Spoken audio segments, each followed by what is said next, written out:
बहरहाल मुशाबहत से बचते हुए आशूरे का रोजा रखना ये बड़ी फजीलत का काम है।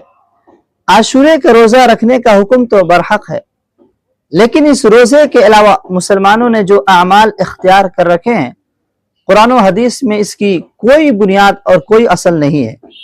जैसा कि लोगों का ख्याल है कि भाई आशूरा के दिन खिचड़ा पकना जरूरी है, अगर खिचड़ा नहीं पकाया गया तो गोया के आशूरा की फजीलत ही हासिल नहीं होगी। इस किस्म की बात न तो नबी करीम सल्लल्लाहु अलैहि वसल्लम ने बयान फरमाई और न ही सहाबा कराम, ताबईन, तबे ताबईन और बुजुर्गान दीन ने इस पर अमल किया, और सदियों तक इस पर कोई वजूद नहीं मिलता। हाँ, एक ज़ईफ और कमजोर हदीस है, मजबूत हदीस नहीं है।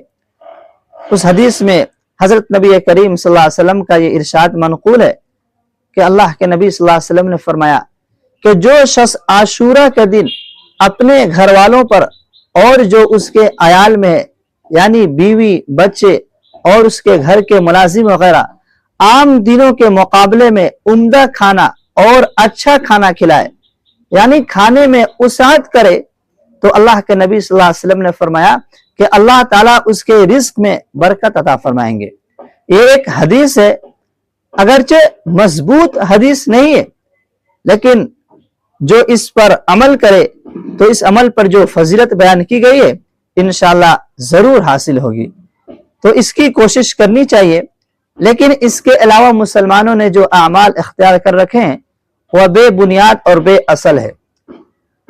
कुरान करीम ने जहां हुर्मत वाले महीनों का जिक्र फरमाया है, वहीं पर एक अजीब जुमला यह इरशाद फरमा दिया कि फला तज़लिमू फीहिन्ना अनफुसकुम, यानी इन हुर्मत वाले महीनों में अपनी जानों पर जुल्म न करो। जुल्म न करने से मुराद यह है कि इस महीने में गुनाहों से बचो, बिदआत और मुनकरात से बचो।